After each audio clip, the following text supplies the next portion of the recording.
অধ্যাপক ইউনূসের সঙ্গে তারেক রহমানের বৈঠকে দেশের রাজনৈতিক পরিস্থিতি, জাতীয় নির্বাচন, জুলাই সনদ সহ যে কোনো বিষয়ে আলোচনা হতে পারে। শুক্রবার প্রধান উপদেষ্টা ও বিএনপির ভারপ্রাপ্ত চেয়ারম্যানের মাঝে বৈঠকের নির্দিষ্ট কোনো এজেন্ডা নেই বলে জানিয়েছেন প্রেস সচিব শফিকুল আলম। মঙ্গলবার লন্ডনে বাংলাদেশ হাইকমিশন ভবনে সংবাদ সম্মেলনে তিনি বলেন, তারেক রহমান বাংলাদেশের বড় একটি রাজনৈতিক দলের নেতা এবং অধ্যাপক ইউনূস অন্তর্বর্তী সরকারের প্রধান। ওনাদের মধ্যে বাংলাদেশের যে কোনো বিষয়ে আলোচনা হতে পারে। 4 দিনের রাষ্ট্রীয় সফরে মঙ্গলবার সকালে লন্ডনে পৌঁছান প্রধান উপদেষ্টা। শুক্রবার সকালে তার সাথে বৈঠক করবেন বর্তমানে লন্ডনে বসবাসরত বিএনপির ভারপ্রাপ্ত চেয়ারম্যান তারেক রহমান। এদিকে যুক্তরাজ্যের প্রধানমন্ত্রী কিয়ার স্টারমার বর্তমানে কানাডা সফর করায় তার সাথে প্রধান উপদেষ্টার দ্বিপাক্ষিক বৈঠক অনিশ্চিত বলে জানান প্রেস সচিব। জানতে পারছি যে উনি সম্ভবত কানাডায় আছেন, তো ওনারা ওনাদের মতো করে বসবেন, আলাপ হবে। এটা এখানে যে কোনো বাংলাদেশের এখনকার যে সিচুয়েশন, পলিটিক্যাল পরিস্থিতি, তারপরে আপনারা জানেন যে আমরা একটা ইলেকশনের ডেটটা ঘোষণা করেছি, সেই বিষয়ে, তারপরে ইলেকশনের এই যে জুলাই চার্টারটা হওয়া, রিফর্ম বিষয়, এগুলো যে কোনো ইস্যুই আলাপ হতে পারে। প্রধান উপদেষ্টা মোহাম্মদ ইউনূসের সঙ্গে লন্ডনে বিএনপির ভারপ্রাপ্ত চেয়ারম্যান তারেক রহমান বৈঠককে বর্তমান রাজনীতির সবচেয়ে বড় ইভেন্ট হিসেবে দেখছেন দলের মহাসচিব মির্জা ফখরুল ইসলাম আলমগীর। বিএনপির গুলশান কার্যালয়ে আয়োজিত ঈদ পরবর্তী মত বিনিময় সভায় সাংবাদিকদের সঙ্গে আলাপকালে এ মন্তব্য করেন তিনি। মির্জা ফখরুল বলেন, এই বৈঠকে রাজনৈতিক সংকট কেটে গিয়ে নতুন দিগন্তের উন্মোচন হতে পারে। গুলশানে বিএনপি চেয়ারপারসনের রাজনৈতিক কার্যালয়ে আয়োজিত ঈদ পরবর্তী মতবিনিময় সভায় অংশ নেন দলের মহাসচিব মির্জা ফখরুল ইসলাম আলমগীর। আগামী শুক্রবার অধ্যাপক ইউনূসের সঙ্গে তারেক রহমানের বৈঠক প্রসঙ্গে তিনি বলেন, রাজনৈতিক সংকট নিরসনে গুরুত্বপূর্ণ ভূমিকা রাখতে পারে এই বৈঠক। এর মধ্যে এই সাক্ষাৎকারটা হলে অনেক সমস্যার সমাধান হয়ে যেতে পারে এবং অনেকগুলো সহজ হয়ে যেতে পারে, নতুন ডাইমেনশন সৃষ্টি হতে পারে, সম্ভাবনা অনেক আর কি। দলের তরফ থেকে আমরা আমাদের চেয়ারপারসনকে সম্পূর্ণ যেটাকে বলে যে অথরিটি দিয়েছি এবং তাকে আমরা তার সাফল্য প্রার্থনা করেছি এই সাক্ষাৎকারে। নির্বাচনের সময়সীমা নিয়ে মির্জা ফখরুল বলেন, বিএনপি মনে করে এপ্রিলের চেয়ে ডিসেম্বর সময়টা তুলনামূলকভাবে বাস্তবসম্মত, তবে বিষয়টি নিয়ে আরও আলোচনা শেষে চূড়ান্ত সিদ্ধান্ত জানানো হবে। আমরা আশা করছি যে সরকারের একটা তারা বিবেচনা করতে কিছুটা বলা যেতে পারে বাস্তবতার প্রেক্ষিতেই তারা বিবেচনা করবেন এবং এর সময়টা তো ঠিক না। আমি প্রথম দিনই বলেছি আপনার যে time is not good for election. আপনার রোজার মাস, রোজা শেষ হবে, ঈদ শেষ হবে, তার কয়েকদিন পরে নির্বাচন। দেশে নির্বাচিত সরকার না থাকায় অর্থনৈতিক পরিবেশে নেতিবাচক প্রভাব পড়েছে, যা দেশের উন্নয়নে বাধা সৃষ্টি করবে বলে মনে করেন মির্জা ফখরুল। এটা কারণটা হচ্ছে একটাই যে যেহেতু আপনাদের পলিটিক্যাল গভর্নমেন্ট, ইলেক্টেড গভর্নমেন্ট নাই এবং বিদেশিরা বলছে ইলেক্টেড গভর্নমেন্ট না থাকলে আমরা ইনভেস্টমেন্টই করবো না। Rifat Alam, independent news, Dhaka. রাজশাহীর নন্দনগাছি রেল স্টেশনে আন্তনগর ট্রেন থামানোর দাবিতে সকালে 2 ঘন্টা রেলপথ আটকে বিক্ষোভের পর অবরোধ তুলে নিয়েছে স্থানীয়রা। এ সময় যাত্রী নিয়ে আটকা পড়ে সিল্ক সিটি সহ 3টি ট্রেন। বন্ধ থাকে রাজশাহীর সঙ্গে সারা দেশের রেল যোগাযোগ। সকাল 6:30টার দিকে নন্দনগাছি স্টেশনের অদূরে সাগরদাড়ি এক্সপ্রেস থামিয়ে বিক্ষোভ করেন আন্দোলনকারীরা। তারা স্টেশন সংস্কার ও আন্তনগর ট্রেন থামানোর দাবি সম্পর্কিত বিভিন্ন ব্যানার ও ফেস্টুন তুলে ধরেন। দাবির মধ্যে ছিল silk city express, Sagardari express, Barendra express ও ঢালারচর এক্সপ্রেস ট্রেনের যাত্রাবিরতি এবং স্টেশনের সংস্কার। 1929 সালে নিমপাড়া ইউনিয়নের বরকতপুর এলাকায় নন্দনগাছি স্টেশনটি স্থাপন হয়। বর্তমানে এখানে শুধু পোর্টারম্যান পদে একজন কর্মরত আছেন। এই স্টেশনে শুধু 2টি লোকাল ট্রেন থামে।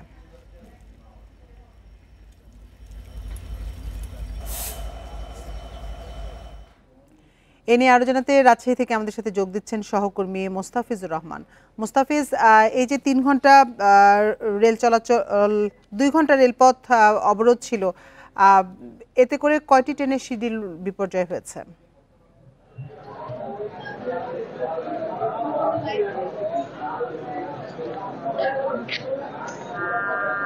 দেখুন, প্রায় 2 ঘন্টা রাজশাহী যে নন্দনগাছি স্টেশন, সেখানে প্রায় 2 ঘন্টা যাবৎ কিন্তু প্রায় 4টি ট্রেন এখানে আটকা পড়েছিল এবং সকাল 6:30টায় রাজশাহী থেকে খুলনাগামী যে সাগরদাড়ি এক্সপ্রেস সেটি কিন্তু এখানে প্রথম আটকা পড়ে। এরপরে পর্যায়ক্রমে বনলতা যেটি 7টার সময় ছেড়ে গেছিল এবং এরপরে কিন্তু 7:40-এ রাজশাহী থেকে ছেড়ে গেছে সিল্ক সিটি এক্সপ্রেস। সেই ট্রেনগুলো কিন্তু পর্যায়ক্রমে আটকা পড়েছে এবং এখানে যে বিষয়টি দেখা গেছে যে এই আন্দোলন কিন্তু এর আগেও এখানে যারা স্থানীয়রা ছিলেন তারা কিন্তু এই দাবিটি তুলেছিলেন যে নন্দনগাছি স্টেশন এটি একটি অনেক পুরনো স্টেশন, কিন্তু পুরনো স্টেশন হওয়ার পরও এইখানে কোনো আন্তনগর ট্রেন থামে না।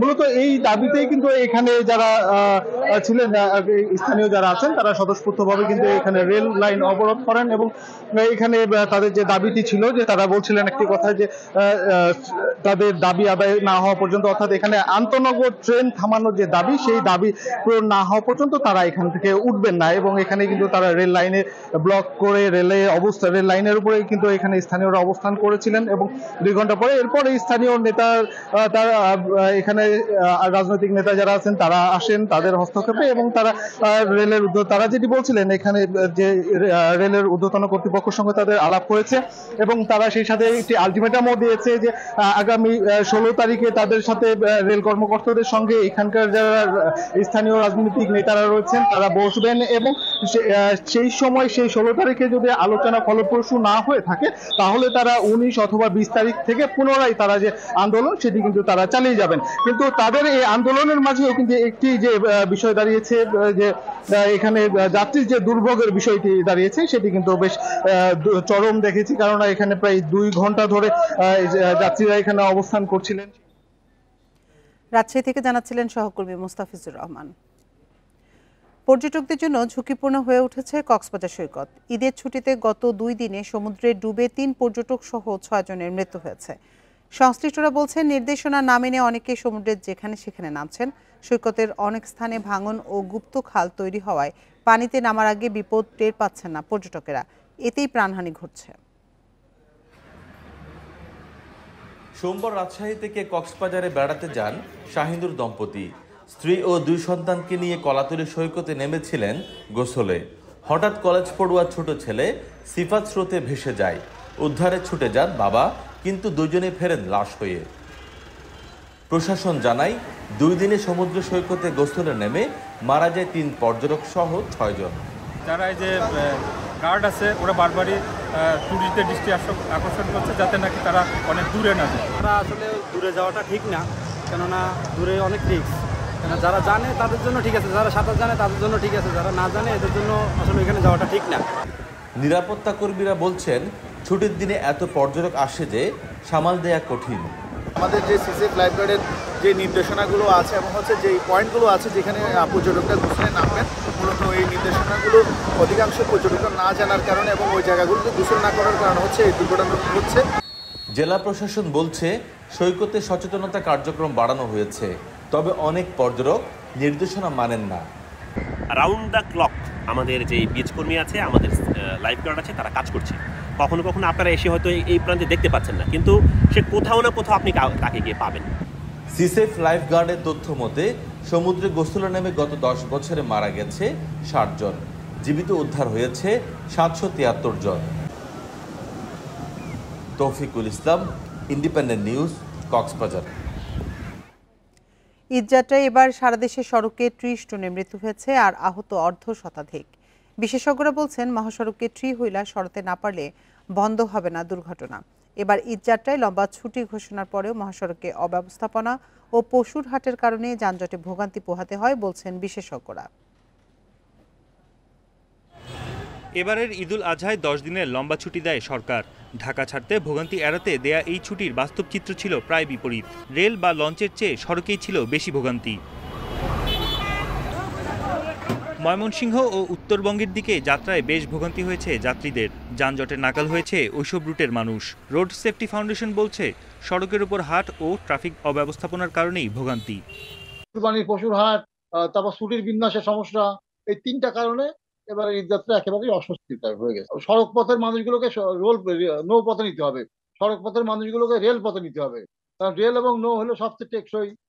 এবারের ঈদ যাত্রায় সড়ক দুর্ঘটনায় মারা গেছেন অন্তত ৩০ জন। এর মধ্যে ঈদের আগের দিন শুক্রবারই মারা গেছেন ২০ জন। বিশেষজ্ঞরা বলছেন, সড়কে থ্রি হুইলার সরানো না গেলে বন্ধ হবে না দুর্ঘটনা। তো এই সমস্ত জায়গাগুলোতে যদি আমরা থ্রি হুইলারকে রোধ করতে না পারি, মহাসড়কে বা ব্যাটারিচালিত রিক্সাকে যদি আমরা নিয়ন্ত্রণ করতে না পারি, তাহলে কিন্তু দেখা যাবে যে এই সিচুয়েশনটা ভালো হওয়ার কোনো সুযোগ নাই। অতিরিক্ত যাত্রী চাহিদা মেটাতে অনেক লোকাল ভেহিকেল চলে আসে রাস্তায়। যে বাসগুলো আমার হয়তো ঢাকা শহরে চলতো বা শহরতলিতে চলতো, তারা দেখা যায় লং ডিস্টেন্সে ট্রাভেল করে, এই গাড়িগুলো দুর্ঘটনা ঘটায়। এবং যে চালকরা দেখা যাচ্ছে টানা ট্রিপ দিতে দিতে এতটাই ক্লান্ত হয়ে যায়, তারা তখন বেপরোয়া আচরণ করে। ফিরতি যাত্রার আগে লম্বা ছুটি থাকায় দুর্ঘটনা ও ভোগান্তি কমবে বলে আশা বিশেষজ্ঞদের। বন ইবনে কামাল, ইন্ডিপেন্ডেন্ট নিউজ, ঢাকা। জুলাই গণহত্যার বিভিন্ন মামলায় আসামি সংখ্যা বেশি থাকায় কে দোষী ও নির্দোষ তা নিশ্চিত করতে বেশি সময় লাগছে, এমন তথ্য জানিয়েছেন স্বরাষ্ট্র উপদেষ্টা জাহাঙ্গীর আলম চৌধুরী। এই কারণে তদন্ত শেষ করতে সময় লাগছে বলেও জানান তিনি। মঙ্গলবার গাজীপুরে সাংবাদিকদের কথা বলেন স্বরাষ্ট্র উপদেষ্টা। মঙ্গলবার গাজীপুরের গাছা থানা পরিদর্শনে আসেন স্বরাষ্ট্র উপদেষ্টা জাহাঙ্গীর আলম চৌধুরী। পরে সাংবাদিকদের মুখোমুখি হন। জানান, জুলাই হত্যাকাণ্ড মামলায় অনেক নির্দোষ ব্যক্তিও আসামি, তাই তদন্ত ও বিচার কাজে লাগছে বেশি সময়। আগে কি হতো, কতগুলি বেনামে দিয়ে পুলিশ মামলা দিত, আর এইবার হইতে কি আপনারা মামলা দিচ্ছেন, 10 জন 15 জনের নাম দিচ্ছেন, 200-250 বেনামি লোক দিচ্ছেন। এই জন্য কিন্তু ইনভেস্টিগেশনও দেরি হয়ে যাচ্ছে। পুলিশ বিভাগের সংস্কার কাজ চলছে জানিয়ে জাহাঙ্গীর আলম চৌধুরী বলেন, আইনশৃঙ্খলা রক্ষাকারী বাহিনীর হেফাজতে নির্যাতনের অভিযোগ এড়াতে কাচের ঘরে জিজ্ঞাসাবাদের উদ্যোগ নেওয়া হচ্ছে। মামলা করার জন্য আপনাদের থানায় আসতে হবে না, ওই অনলাইনে আপনারা থানায় না এসে এই মামলা করতে পারবেন। আমরা কাচের মতো ঘর করে দিব, যেমন অন্যরাও দেখতে পারবে যে তার সাথে কিরকম কোনো খারাপ আচরণ করা হচ্ছে কিনা। পরে গাজীপুরের কাশিমপুরে কেন্দ্রীয় কারাগার পরিদর্শন করেন জাহাঙ্গীর আলম চৌধুরী। এ সময় কারাগারগুলোকে সংশোধনাগারে পরিণত করার কথা বলেন তিনি। যদি এখানে যদি একটা উপার্জনের একটা ব্যবস্থা করা যায়, তো তারা এই টাকাটা ফ্যামিলিরে পাঠাতে পারবে এবং ফ্যামিলিটাও ভালো চলবে এবং তার ক্ষেত্রেও ভালো, সেও যে সময় ছাড়া পাবে সেও একটা ট্রেন হইয়া বের হলো, সেই সময় সে সমাজে কিন্তু অন্যের সাথে মিশেও যেতে পারবে এবং একটা কাজও করতে পারবে। দুর্নীতিকে দেশের সবচেয়ে বড় সমস্যা উল্লেখ করে তা নিয়ন্ত্রণে সাংবাদিকদের সহযোগিতা চেয়েছেন স্বরাষ্ট্র উপদেষ্টা। Mahmuda Moumita, independent news. শুধু চামড়ার দামে নয়, আগামীতে পশুর হাটে হাসিলেও এতিমখানার অংশ অন্তর্ভুক্তির চিন্তা রয়েছে বলে জানিয়েছেন বাণিজ্য উপদেষ্টা শেখ বশিরউদ্দিন। মঙ্গলবার দুপুরে সংক্ষিপ্ত সফরে বগুড়ার জামিল মাদ্রাসায় সরকারের দেয়া বিনামূল্যে লবণ দিয়ে চামড়া সংরক্ষণ ব্যবস্থাপনা পরিদর্শনে এসে তিনি বলেন, এতিমখানা ও বোর্ডিংয়ে বিনামূল্যে লবণ দিয়ে চামড়া সংরক্ষণের পর সরকার নির্ধারিত মূল্যেই তা বিক্রি করা সম্ভব হবে। এছাড়া ট্যানারি মালিকদের কাছে চামড়া ব্যবসায়ীদের কোটি কোটি টাকা বকেয়া পরিশোধে সরকারের পদক্ষেপের প্রশ্নে উপদেষ্টা বলেন, ব্যবসায়ী যদি আইনের আশ্রয় নেন তাহলে সরকার এতে গুরুত্বপূর্ণ পদক্ষেপ নিতে পারবে। আমরা যদি বাজারে হাসিল উত্তোলন দেখি, এটা আমার ধারণা 4 থেকে 5,000 কোটি টাকা। তো এই হাসিলের মধ্যেও আমরা এতিমখানাগুলোকে সম্পৃক্ত করতে চাই। কোরবানি গরুর ফেলে দেয়া নারী ভুঁড়ি, বিশেষ অঙ্গ এবং কান রপ্তানি করে বছরে আয় হচ্ছে শত শত কোটি টাকা। ফেলে দেয়া এসব অঙ্গ যাচ্ছে মিয়ানমার, ভিয়েতনাম, চীন, কোরিয়া, যুক্তরাষ্ট্র সহ বিভিন্ন দেশে। সরকারের নীতি সহায়তার অভাব ও সেবা পেতে দীর্ঘসূত্রতায় এগোতে পারছে না সম্ভাবনাময় এ খাতটি। রপ্তানি উন্নয়ন ব্যুরো বলছে, এ খাতকে এগিয়ে নিতে প্রশিক্ষণ ও সরবরাহ ব্যবস্থার জটিলতা দূর করা জরুরি। নিজের কারখানায় থরে থরে সাজানো কোরবানি গরুর পিজল বা বিশেষ অঙ্গ পরীক্ষা নিরীক্ষা করছেন তরুণ উদ্যোক্তা সোহেল খান। ড্রায়ার মেশিনে 3 থেকে 4 দিন শুকিয়ে সেগুলো রপ্তানি উপযোগী করছেন তিনি। চাকরির পেছনে না ছুটে 2019 সালে শুরু করেন অপ্রচলিত এ পণ্যের রপ্তানি। বর্তমানে কর্মসংস্থান তৈরি করেছেন 18 জনের। এখানে যে প্রোডাক্টটা আমরা রপ্তানি করতেছি, এটা বাংলাদেশে কেউ খায় না। সরকার যদি আমাকে এখান থেকে একটু হেল্প করে, যে আমাদের 10 দিন না, আমরা 7 দিনের মধ্যে আমরা যদি হেলথ সার্টিফিকেটটা তারা তৈরি করে দিতে পারে, তাহলে এখানে আমাদের বায়ারের প্রতি আমার কমিটমেন্টটা ঠিক থাকে। অপ্রচলিত হলেও দারুণ সম্ভাবনা দেখাচ্ছে এই ব্যবসা।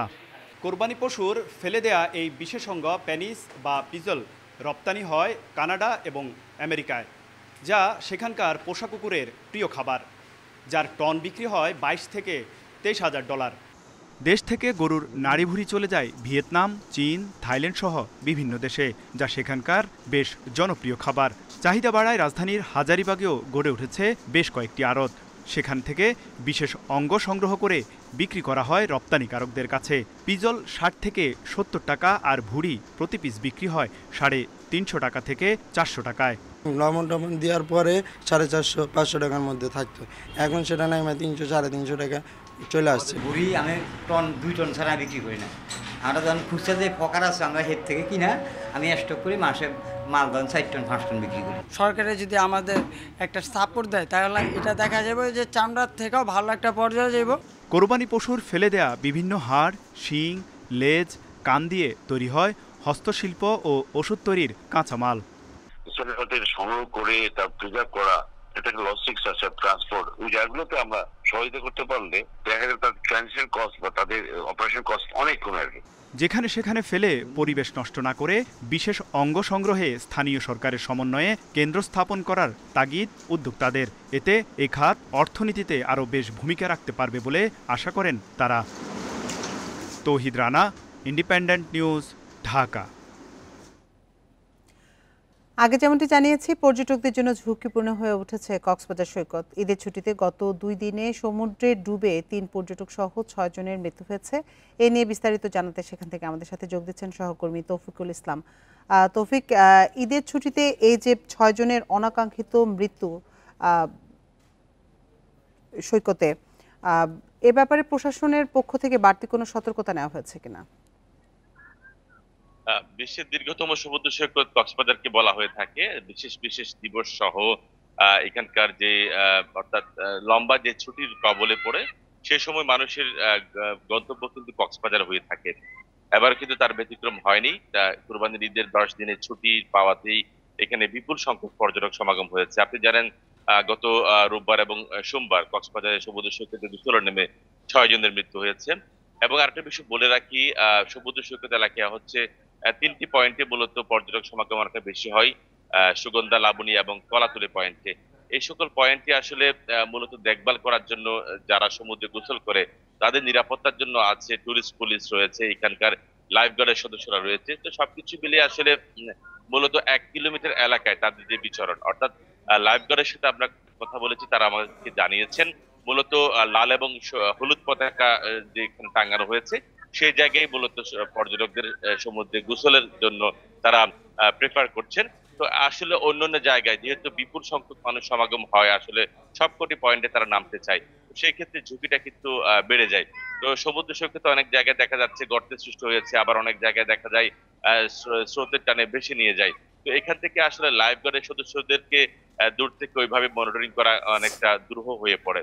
এসব বিষয় নিয়ে আসলে জেলা প্রশাসনের সাথে প্রশাসকের সাথে কথা হয়েছে, তিনি আমাকে জানিয়েছেন কিভাবে লাইফ গার্ডের সদস্য সংখ্যা বাড়ানো যায় সেই বিষয়ে তারা ভাবছেন, এবং পাশাপাশি তারা অন্যান্য যে সকল স্টেক হোল্ডার রয়েছে তাদেরকেও প্রশিক্ষণের আওতায় এনে যে এখানকার পর্যটক সমুদ্রে গোসল করবে বা অনাকাঙ্ক্ষিত কোনো ঘটনা এড়াতে তারা কিন্তু প্রশিক্ষণের ব্যবস্থা করবেন, এরকমই আমাকে জানিয়েছেন। পাশাপাশি শুধু প্রশিক্ষণ বা এটা করলে হবে না, নিজ থেকে সচেতনতা থাকতে হবে, যেহেতু এখানে বড় বড় ঢেউ রয়েছে এবং পাশাপাশি অনেক সময় দেখা যায় ছোট বাচ্চা কিংবা কিছু টিনেজ ছেলে পেলে গিয়ে এখানে কিন্তু গোসল করে। সেই বিষয়টা গোসল করার ক্ষেত্রে নির্দিষ্ট জায়গার মধ্যে সীমাবদ্ধ রেখে দূরে না যাওয়ার কিন্তু পরামর্শ দিয়েছেন এখানকার লাইফ গার্ড সদস্যরা। কক্সবাজার থেকে জানাচ্ছিলেন সহকর্মী তৌফিকুল ইসলাম।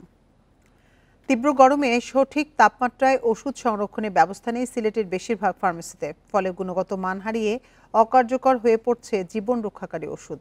বিশেষজ্ঞরা বলছেন এসব ওষুধ কিনে রোগীদের রোগ তো সারছেই না, উল্টো মৃত্যুর ঝুঁকিতে পড়ছেন। আর ওষুধ প্রশাসন অধিদপ্তর বলছে ফার্মেসির তাপমাত্রা নিয়ন্ত্রণে তদারকির কাজ চলছে। দেশের বেশিরভাগ ওষুধ সংরক্ষণের তাপমাত্রা 12 থেকে সর্বোচ্চ 30 ডিগ্রি সেলসিয়াস, কিন্তু তাপমাত্রা ওঠানামা করছে 35 থেকে 40 ডিগ্রির মধ্যে। এই অবস্থায় ওষুধের কার্যকারিতা কমে যাওয়ার আশঙ্কা চিকিৎসকদের। সিলেট জেলায় ফার্মেসি 5200, এর মধ্যে মডেল ফার্মেসি মাত্র 13টি। এছাড়া বেশিরভাগ ফার্মেসিতেই নেই সঠিক তাপমাত্রায় ওষুধ সংরক্ষণের ব্যবস্থা, ফলে বাকি সবগুলোতে ওষুধের কার্যকারিতা নিয়ে তৈরি হয়েছে সংশয়। তাই ওষুধের মান নিয়ন্ত্রণে তদারকি বাড়ানোর দাবি রোগীদের। আসলে মেডিসিনগুলো মেনটেন করার জন্য যে তাপমাত্রার যে মেশিনগুলো প্রয়োজন, যেমন ফ্রিজ বা এসি, বেশিরভাগ ক্ষেত্রে দেখা যায় অনেক ফার্মেসিতে নাই। এক্সপায়ার্ড প্রোডাক্ট হতে পারে টেম্পারেচারের কারণে সেটা গুণগত মান নষ্ট হয়ে গিয়েছে। তখন আপনি যদি কোনো আইনের আশ্রয় নিতে চান, তখন তো যে দোকানের লাইসেন্স নাই তাকে কিভাবে আপনি এই ব্যাপারে ধরতে পারবেন কিংবা বলতে পারবেন? বিশেষজ্ঞরা বলছেন সঠিক তাপমাত্রা নিয়ন্ত্রণ না করলে ওষুধের কার্যকারিতা কমে যাওয়ার আশঙ্কা থাকে। সঠিক তাপমাত্রায় সংরক্ষণ না করা ওষুধ ক্ষতি হতে পারে। নট অনলি ইলেকট্রিসিটি, যে কন্টিনিউয়াস ব্যাকআপ আছে কিনা, একটা ফ্রিজের রাখলো বললো আছে কিন্তু 8 ঘন্টা কারেন্ট না থাকলে সেই ফ্রিজের ওষুধটা নষ্ট হয়ে যাবে, সেগুলো প্রপারলি মেনটেন হয় কিনা। ওষুধ প্রশাসন অধিদপ্তর দাবি করছে ফার্মেসিগুলোতে গুণাগুণ নিশ্চিতে তদারকি বাড়ানো হয়েছে, নিয়মিত অভিযানও চলছে। শীতাতপ নিয়ন্ত্রণের ব্যবস্থা রাখার আমরা উৎসাহিত করি যেন এটা করা হয়। আমাদের দেশে আর্থসামাজিক প্রেক্ষাপটে এটা সবসময় সম্ভব হয় না। এছাড়াও যেসব ফার্মেসিতে সম্ভব হয় না সেক্ষেত্রে আমরা নির্দেশনা দেই যে পর্যাপ্ত সংখ্যক যেন ফ্যানের ব্যবস্থা থাকে। দেশের ভ্যাকসিন জাতীয় ওষুধ 4 থেকে 8 ডিগ্রি, অ্যান্টিবায়োটিক 12 থেকে 20 ডিগ্রি এবং অন্য ওষুধের স্বাভাবিক তাপমাত্রা 25 থেকে 30 ডিগ্রি সেলসিয়াস। এর ব্যতিক্রম হলেই ওষুধ কার্যকারিতা হারায়। Independent news. রাজধানী এবং উপকূলীয় এলাকায় আজও বৃষ্টির সম্ভাবনা রয়েছে, তবে এতে গরম খুব একটা কমবে না বলে জানিয়েছে আবহাওয়া অফিস। ভ্যাপসা গরম অব্যাহত থাকবে আরও কিছুদিন। এদিকে 4 বিভাগে বয়ে চলা মৃদু তাপপ্রবাহ আরও বাড়তে পারে বলে সতর্ক করেছেন আবহাওয়াবিদরা। মঙ্গলবার বিকেল পর্যন্ত সর্বোচ্চ তাপমাত্রা ছিল নীলফামারীতে 38 ডিগ্রি সেলসিয়াস, ঢাকায় ছিল 36.8 ডিগ্রি সেলসিয়াস। হাতির ঝিলে একটু বাতাসের জন্য রাজধানীবাসীর এ অপেক্ষা। ঈদুল আজহার পর থেকেই সারা দেশে বেড়েছে গরম, সাথে বাড়তি আর্দ্রতা আর লোডশেডিং বাড়িয়েছে ভোগান্তি। সব মিলিয়ে হাঁসফাঁস অবস্থা মানুষের। গরমে তো বাসায় থাকা যাচ্ছে না, তো এখানে একটু বাতাস বা গাছের ছায়া, একটু মনোরম পরিবেশ, একটু ঠান্ডা শীতল হাওয়া, এখানে আসা। অনেক গরম তো বাসায় টিকা জানা, গরমের জন্য গামাসি উঠছে, বাচ্চা বাসায় থাকে না, অনেক গরম, হাতি ঝিলে লেগে আয়া বয়ে থাকে। সবচেয়ে বেশি বিপাকে শ্রমজীবী মানুষ। গরম উপেক্ষা করেই অনেকেই নেমে পড়েন কাজে। গরম লাগে, অসুস্থ লাগে, শরীর ক্লান্ত লাগে, যাত্রী কম, রোদ্রে অনেক কষ্ট করতেছি আমরা, যাত্রী নাই, ইনকাম কম, ওষুধও ঠিকমতো খাইতে পারি না। আবহাওয়া অফিস জানায় রংপুর, রাজশাহী, ময়মনসিংহ, খুলনা বিভাগে বইছে মৃদু তাপপ্রবাহ। বুধবার থেকে রাজধানী এবং দক্ষিণাঞ্চলে বৃষ্টির সম্ভাবনা রয়েছে, তবে এতে গরম খুব একটা কমবে না, বরং জলীয় বাষ্পের কারণে অস্বস্তিতে থাকবে মানুষ। আগামীকালকে থেকে হয়তো বৃষ্টির পরিমাণ কিছুটা বেড়ে যাবে এবং এর প্রভাবে তাপমাত্রা কিছুটা কমে যাবে, তবে যে ব্যবসা গরম সেটা আরো 4-5 দিন অব্যাহত থাকতে পারে। দক্ষিণে বৃষ্টি ঝরলেও খুলনা, ময়মনসিংহ এবং উত্তরাঞ্চলে গরম আরো বাড়তে পারে বলে শঙ্কা জানিয়েছেন আবহাওয়াবিদরা। কালকে থেকে তাপমাত্রা কমলেও আরো 4-5 দিনের মধ্যে অপেক্ষা করতে হবে যে ব্যবসা গরমের। মাহফুজার রহমান মিলন, ইন্ডিপেন্ডেন্ট নিউজ, ঢাকা।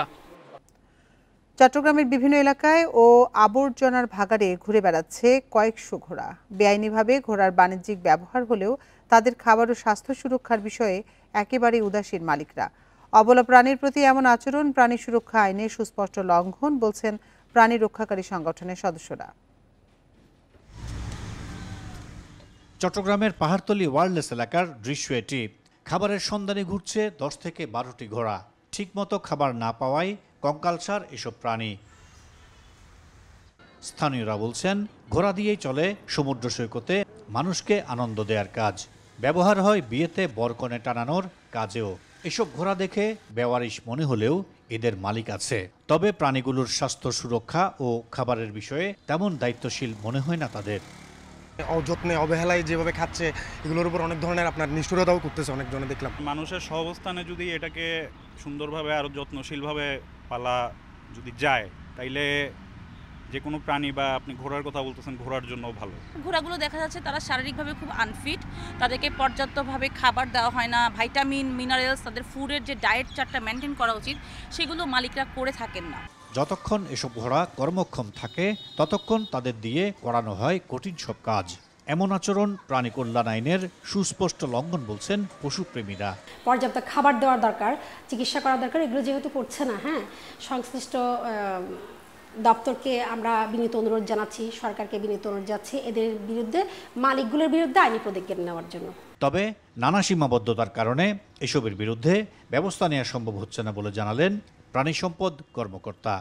কেউ যদি প্রাণীকে নিষ্ঠুরতা করে, কেউ যদি প্রাণীকে ঠিকমতো খাবার না দেয়, অমানবিক পরিশ্রম করে এবং দেখা যাচ্ছে যে তাদের প্রতি নিষ্ঠুর আচরণ করে, তাহলে কিন্তু আমাদের প্রাণী কল্যাণ আইনে তাদেরকে কিন্তু এগুলো শাস্তিযোগ্য অপরাধ। এবং এই প্রাণী কল্যাণ আইনে দেখা যাচ্ছে যে আমাদের 5,000 টাকা জরিমানা থেকে শুরু করে 2 বছরের কারাদণ্ড হতে পারে। চট্টগ্রাম নগরীতে এমন অসহায় ঘোড়ার সংখ্যা কয়েকশো বলে জানিয়েছেন পরিবেশ আন্দোলনের কর্মীরা।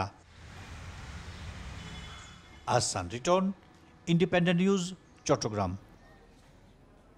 কুড়িগ্রামে ব্রহ্মপুত্র নদের ভাঙনে 2 সপ্তাহে 4টি উপজেলার শতাধিক পরিবার গৃহহীন হয়েছে। ভুক্তভোগী এসব মানুষ বাঁধ ও রাস্তায় আশ্রয় নিয়েছে। দেখা দিয়েছে কাজ ও খাবারের সংকট। স্থানীয়রা জানান, চিলমারির কড়াই, বরিশাল শাখাহাতি, অষ্টমীর চর, উলিপুরের বেগমগঞ্জ, রৌমারীর সুখের বাতি ও রাজীবপুরের কোদালকাটি সহ কয়েকটি স্পটে ভাঙনের তীব্রতা বেড়েছে। এর মধ্যে শতাধিক পরিবার গৃহহীন হয়েছে। সাবমেরিন কেবল ক্ষতিগ্রস্ত হওয়ায় বিদ্যুৎ সংযোগ বিচ্ছিন্ন হওয়ার আশঙ্কায় 4 শতাধিক গ্রাহক। হুমকির মুখে ফসলি জমি, শাখাহাতি কমিউনিটি ক্লিনিক, মাদ্রাসা সহ অসংখ্য স্থাপনা। ভাঙনে ক্ষতিগ্রস্তদের শুকনো খাবার সরবরাহ করা হচ্ছে উল্লেখ করে তালিকা করে সহায়তার আশ্বাস প্রশাসনের। আমি এই যে বাড়ির সকালে এসে ভাঙলাম, এখন আমরা খাবো কি, এটা আমার পরিস্থিতি নাই। কোনো সরকারি লোক কোনো পরিস্থিতি নেওয়া নাই। অনেক জমা জমি খালি বাড়ির ভিতরটুকু এখন আছে। এই যে আশ্রয় কেন্দ্র সেটাও ভাঙে যেতেছে। আমরা স্থান এখন কোথায় নেব? আমাদের আর স্থান নেওয়ার মতো আর জায়গা নেই। যে সকল পরিবার ক্ষতিগ্রস্ত হয়েছে সে সকল পরিবারের জন্য আমরা সরকারের পক্ষ থেকে আমরা খাদ্য সামগ্রী সরবরাহ করছি এবং আমরা সরাসরি স্পটে গিয়ে যে সকল পরিবার ক্ষতিগ্রস্ত হয়েছে সেগুলো নির্ধারণ করে আমরা যাচাই বাছাই সাপেক্ষে পরবর্তী প্রয়োজনীয় ব্যবস্থা গ্রহণ করব। যমুনা নদীর ভেতরে টাঙ্গাইলের গাবসারা ইউনিয়নে 30 বছর ধরে ইউনিয়ন পরিষদের নেই নিজস্ব ভবন। বেশ কয়েকটি ছোট বড় চর নিয়ে ইউনিয়নটি গঠিত। অস্থায়ী কার্যালয়টি যমুনার অপর পারে হওয়ায় এখানকার বাসিন্দাদের যেতে হয় নদী পেরিয়ে। এতে ভোগান্তির পাশাপাশি খরচ হচ্ছে বাড়তি টাকা ও সময়।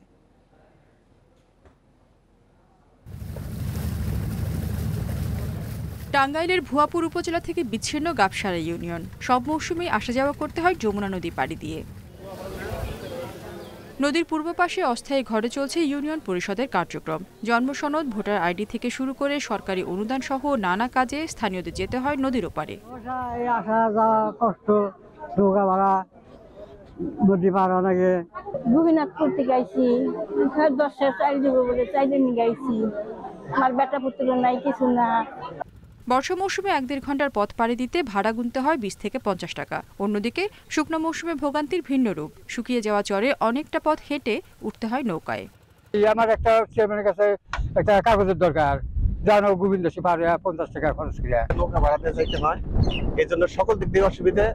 আমাদের ইউনিয়ন পরিষদটা আমাদের চরের মধ্যেই হোক, এটা আমরা মনে প্রাণে চাই। 30 বছর আগে গাবসারা রামপুরে ইউনিয়ন পরিষদ ভবন নদী ভাঙনে বিলীন হয়ে যায়। তারপর অস্থায়ী কার্যালয়টি করা হয় ভাড়া করা টিনের ঘরে। আমার ইউনিয়ন এখন বর্তমানে স্থায়ী অবস্থা আছে প্রত্যেকটা গ্রামে 40-50 বছর। যদি সরকারি বরাদ্দটা চরেই দেয় তাহলে চরে ইউনিয়ন পরিষদ ভবন করতে পারবো। চরে ইউনিয়ন পরিষদ ভবন করলে আমার এই 40,000 লোক এত উপকৃত হব সেটা আমি ভাষা প্রকাশ করতে পারি না। জনভোগান্তি বিবেচনায় নিয়ে গাবসারা ইউনিয়ন পরিষদ ভবন নির্মাণের আশ্বাস কর্মকর্তাদের। প্রয়োজনীয় জমি না থাকায় সেটা এখনো করা সম্ভব হয়নি। উপজেলা নির্বাহী অফিসার এবং সংশ্লিষ্টদের নির্দেশনা দেওয়া হয়েছে উপযোগী জমি খুঁজে বের করতে। জমি খুঁজে পেলে সেখান থেকে প্রস্তাব পেলে আমরা স্থানীয় সরকার বিভাগে প্রেরণ করে নতুন ইউনিয়ন পরিষদ তৈরির প্রয়োজনীয় ব্যবস্থা করব। কৃষি নির্ভর এই ইউনিয়নে 40,000 মানুষের বসবাস। Independent news. আর এই ছিল এখনকার সংবাদে। ইন্ডিপেন্ডেন্ট টেলিভিশনের সব খবরে বিস্তারিত জানতে চোখ রাখুন ফেসবুক, ইউটিউব এবং এক্সে। এতক্ষণ সাথে থাকার জন্য ধন্যবাদ সবাইকে।